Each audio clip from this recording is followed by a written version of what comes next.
The other weekend I was out and a lady knew that I did woodwork, and she came up to me and said, I've got some limbs and things left over from my husband's work. Would you like to come out and get them? So I said, sure, what kind you got? She said, I don't know.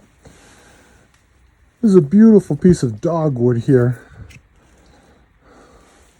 There's more dogwood in the back. There's a chunk of cherry.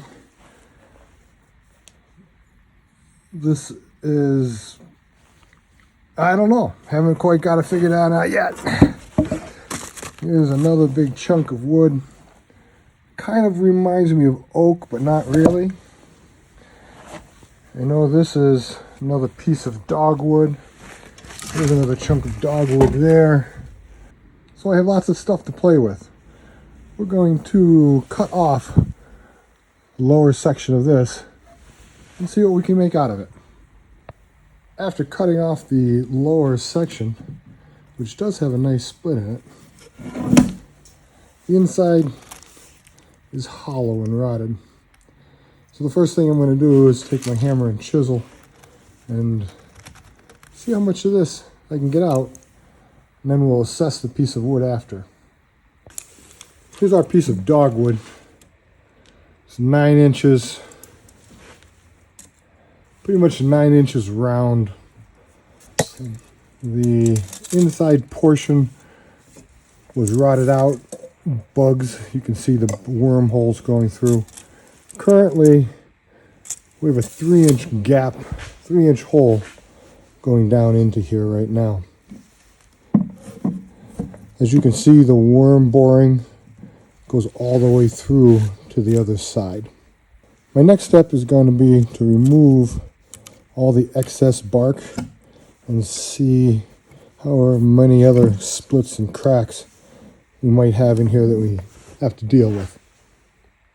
Taking off all the bark off the outside, and we have a good sized crack here, this big gap there, another big crack here, and a couple little ones on this side.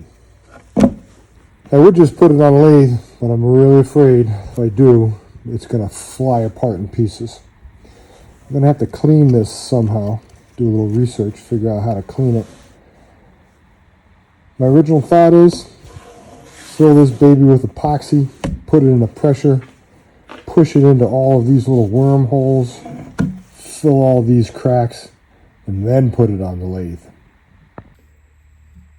I have mounted the dogwood block onto the lathe, and it spins really pretty well so far.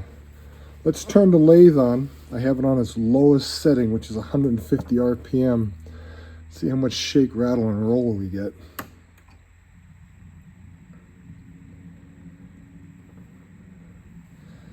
So far, so good. Let's move it up. We're at 600. We're at 600 RPM, and I'm guessing that's the max I'm going to get out of it till I round it down and get some of that lopsidedness out of it. Not going to work. When hitting it with the gouge, I'm exceeding the torque capacity in here. I'm going to have to put this on the bandsaw, round it down a bit so I can increase my RPMs. Okay, I've rounded it off pretty good on the bandsaw. Let's see what happens when I turn it back on. I'm still not sure if I might exceed the torque capacity for this small engine.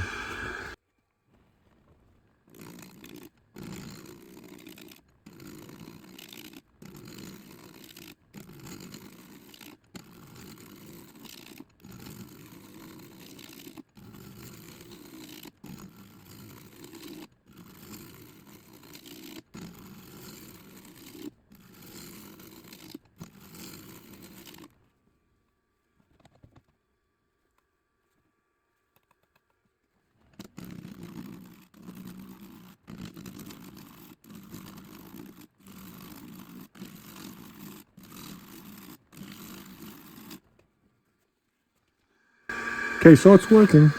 It's working nicely. It's actually skipping over that gap very well. I'm pleased about that.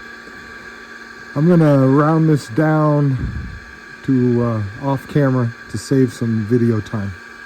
I only have one little flat spot here that's not rounded off, but as you can see, the rest of it is smooth and flat. I've drawn 2 lines on either side. This is the smallest portion of the block that I have. I'm going to take this on the bandsaw, cut these to get rid of this wobble so that I can have more stability when I'm turning it down.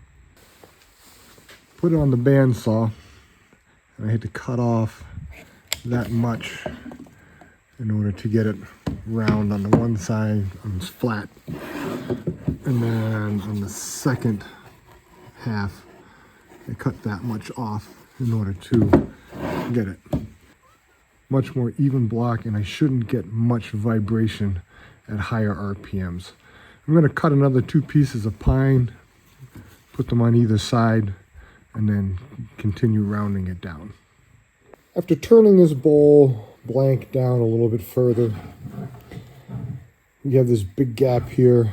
This crack has started to separate and gotten wider. And then of course the middle is rotted and hollowed. At this point it's getting dangerous to turn it. I'm afraid this piece is going to spin right off. So we're going to fill these gaps with epoxy in my pressure pot and then come back. You can actually see this piece moving now.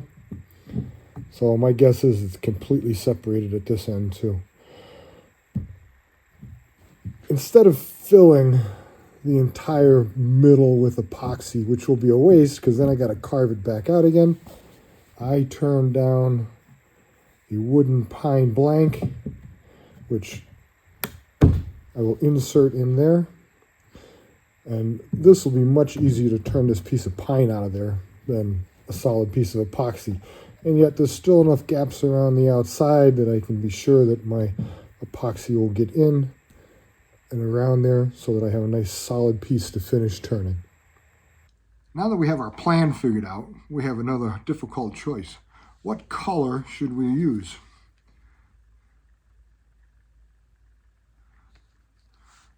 There's a copper.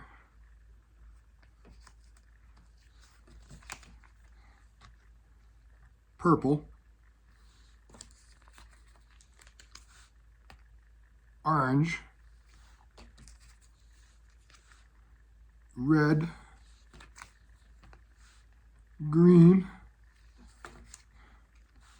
A darker purple, or blue.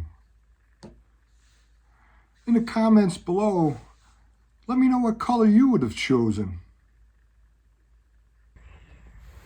The dogwood blank is in the 5-quart container. Now we're ready to pour our epoxy.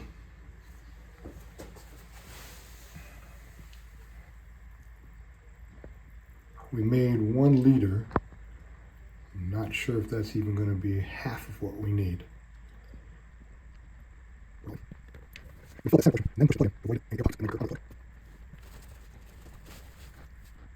see if we can get our epoxy to come up above our workpiece. Not quite. Looks like we're going to have to make another couple 100 mils worth of epoxy. We've mixed another 300 mils of epoxy, and now we're going to pour it in there to see if that's going to be enough to give us a volume over top of our workpiece.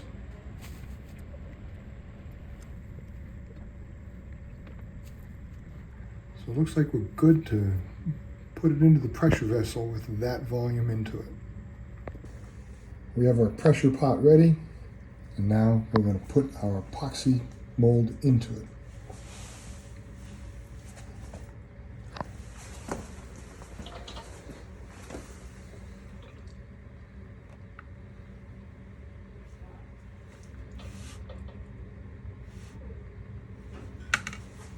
All right,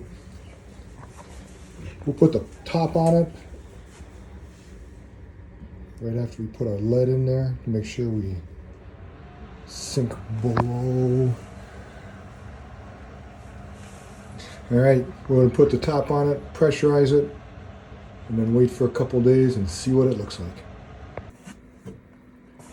We put our epoxy into the pressure pot, raise the pressure up to 45 psi, and let it set for 40 minutes. When we came back, you can see the volume is down tremendously. We're going to pour in another 300 mils worth of solution and see if we can fill it up.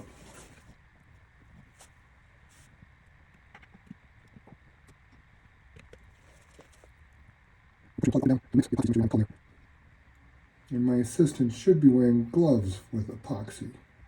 Here's what it looks like after the third addition to get us up to volume. Okay, we're going to pressurize it and let it set for 2 days and see what happens. Much to my surprise, with a few solid whacks to the bottom of the Home Depot bucket, this just popped right out. Blue looks pretty cool, so that's a great start. I'm now going to chisel off this bottom because I put that ring of epoxy in there to see if we can't expose that. This idea worked pretty well. I think the next time I would definitely put tape across it or epoxy or put caulk over the entire bottom so it came off. Came off in shards, as you might expect. Did have to use a chisel and a hammer. Now all I need to do is dig out that caulk ring so that I can get back in and put my jaws back onto it. Putting caulk in here at the time seemed like a really good idea.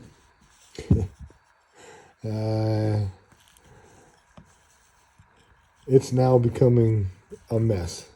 It's going to take me quite a while to dig this out.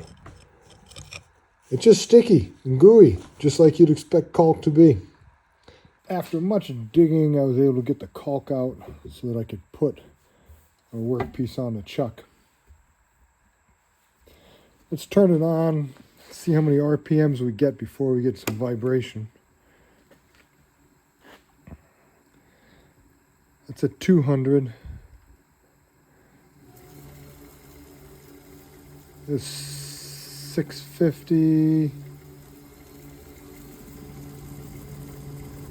Oh, I'm getting vibration. Back it down to 7. Looks like about 750 will keep us fairly stable to start with. Even though we got 750 RPM out, I thought it would be wise to put the center spindle in till I cut off this epoxy mass, just for safety. I'm going to be using my skew. One thing you need to know about cutting epoxy with a skew is that even though it's very sharp, the epoxy will build up on these edges quickly. So you need to stop quite often and resharpen your tooling.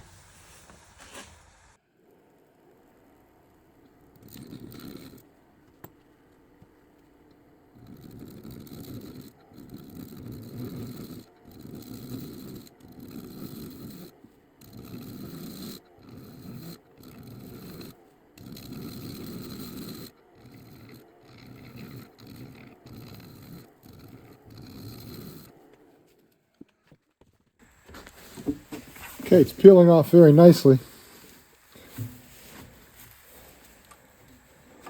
I'm going to continue to take all this shell down.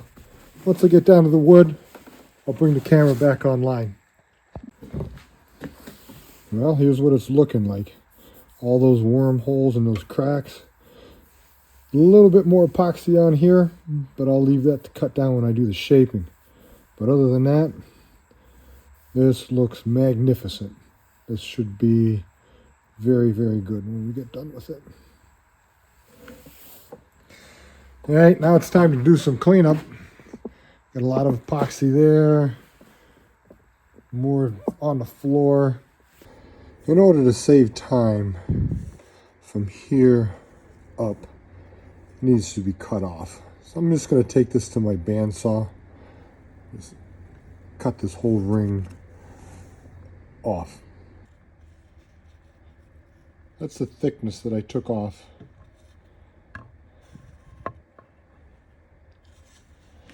But you can see now where those wormholes existed.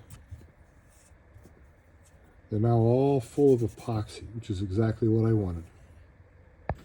In order to save time, since this is just a pine plug, I'm going to take a 2-inch core out of it. I'm going to set my RPMs for 500.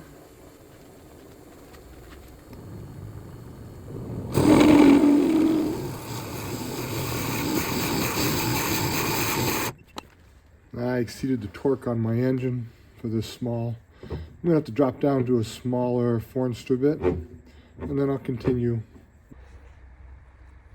I have drilled a 2-inch hole all the way down to where I meet the epoxy. Next thing I'm going to do is carve out that pine. Once I get the pine out, we'll take a look at it and see where we want to go. I've carved out the pine plug all the way pretty much down to the bottom. I'm going to back out now, shape the outside of the bowl, and then come back to the inside.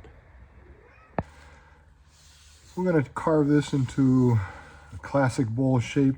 I'm going to taper this bottom side. I'm going to let this top side a little thick to see if we can't get a winged edge to go all the way around.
It's looking pretty good. It's going to take me a while to finish this shape because I'm not really that good at carving with the tools. So I'm going to carve this outside and then we'll take a look at it when I'm finished. That's the wormy side. You can see those holes filled in nice. Those guys came out blacker than I'm thought, but it's okay. There's one of the big cracks. There's the second big one. And then back to the wormy side. So there you go.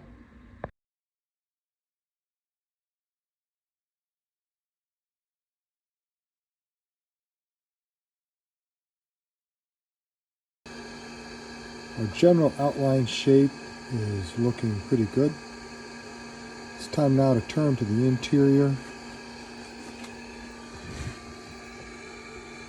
and cut this down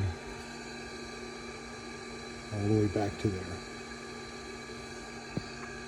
This is what the inside of the bowl looks like after I've carved it out. Still needs sanded, obviously, but it looks pretty cool actually. Here's the outside. The blue looks very nice against the dogwood.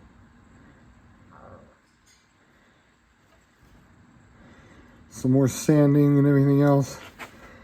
It pretty much has its final shape. We've got our shape. I've got this sanded down to 1000 grit. And now it's time to put on a little bit of beeswax and mineral oil paste that I've made up.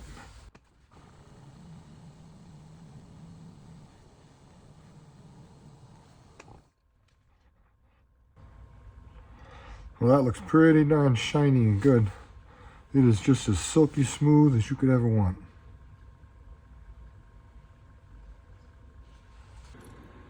This is the inside of our bowl. The blue epoxy came through very nicely in all the worm holes.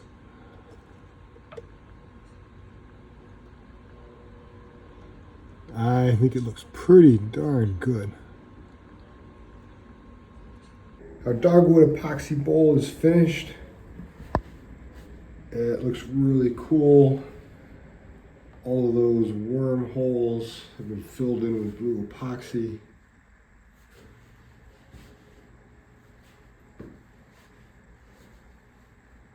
The big gaps came out looking nice.